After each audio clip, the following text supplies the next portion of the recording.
Celestial Harmony space station orbited the neutral zone between three galactic powers, its crystalline spires gleaming like a monument to centuries of diplomacy. Inside, representatives from dozens of species moved through hallways, conducted delicate negotiations, and maintained a fragile peace that had endured for nearly 200 years. But Elsa had long since learned that peace meant different things to different species, and for some it meant indifference to suffering. She navigated the servant corridors with practiced efficiency, her azure skin shimmering under the harsh overhead lights. The Gavari were an ancient people, their civilization older than humanity itself, yet here she was, one of hundreds of Gavari working in service, a relic of her once mighty culture reduced to menial labor.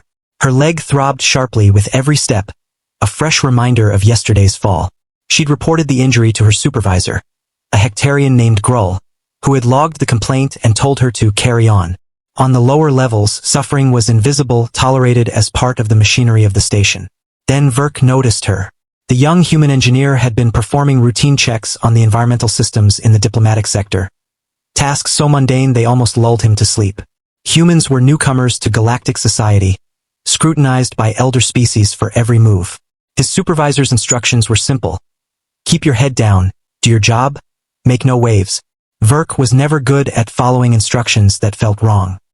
He first saw Elsa as she emerged from a service entrance, struggling with a tray of drinks for a high-ranking delegation. Each step made her wince. The tray trembled dangerously in her hands.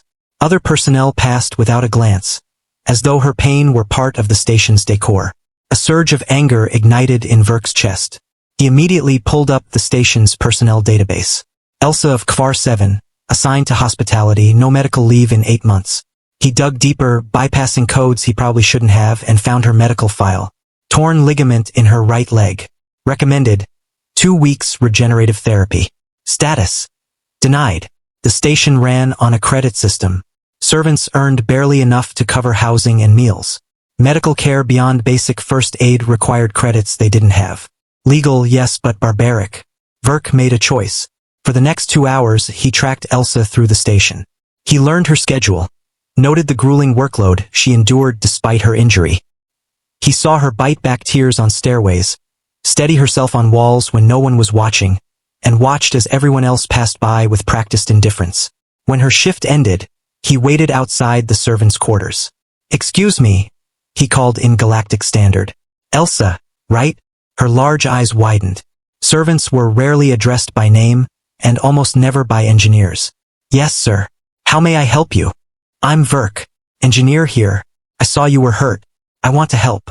Suspicion flickered across her features.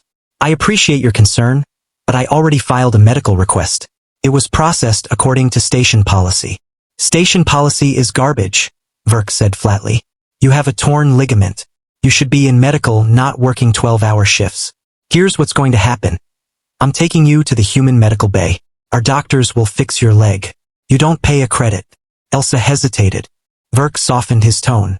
"I know you don't know me, and I know humans don't have the best reputation yet.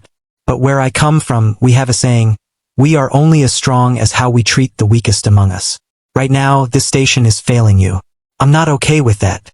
Her alien features remained unreadable, but finally she said, "Why would you do this for a stranger? A servant?" "Because it's right," Verk said simply. "And because if humanity wants to be part of this galactic community, we need to show we stand for more than credits and policies." The walk to the human medical bay took 15 minutes. News of their actions spread like wildfire. By the time they arrived, a small crowd had gathered. Human staff, Gavari servants, Selnari workers, even junior diplomats who had heard whispers. Dr. Sarah Chen, chief medical officer, met them at the entrance. One glance at Elsa's leg, and her expression hardened. "Get her inside. Now." As Elsa was led into the medical bay, Verk faced his supervisor, Commander Williams. "Do you have any idea what you've done?" she demanded. "You've violated protocols, caused a diplomatic incident. The Hectarian delegation is filing complaints." "Good," Verk interrupted. "Maybe it's time someone looked at how this station really operates. This isn't right. And maybe, for once, we need an incident to make people care." Commander Williams studied him, then sighed. "The ambassador will see you. You're probably going home in disgrace." But the station had other plans. Outside the medical bay, Elsa's fellow Gavari servants began gathering. Then Selnari, Hectarians, even junior staff from other sectors joined them. A silent wave of solidarity formed. Social channels lit up with debates on ethics, labor rights, and moral responsibility. 2 hours later, Dr. Chen emerged with Elsa walking beside her. No limp, no pain. The crowd erupted in cheers. Elsa found Verk in the throng, tears streaming. "Why?" she asked again. "Why risk everything for me?" Verk smiled. "Someone once told me the measure of a civilization isn't its tech or military might. It's how it treats those without power. Humanity is new here. We'll make mistakes, but let's make them on the side of compassion, not indifference." The incident sparked sweeping reforms. The credit-based medical system was overhauled. Labor conditions improved. Humanity, the newcomers who dared to act for the powerless, earned something far more valuable than favor. They earned respect.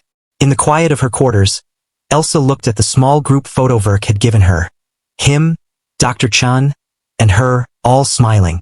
She understood then, sometimes one act of kindness could change everything. Sometimes humanity wasn't just a species, it was a promise. Please follow my channel for more videos. One click from you can change my life.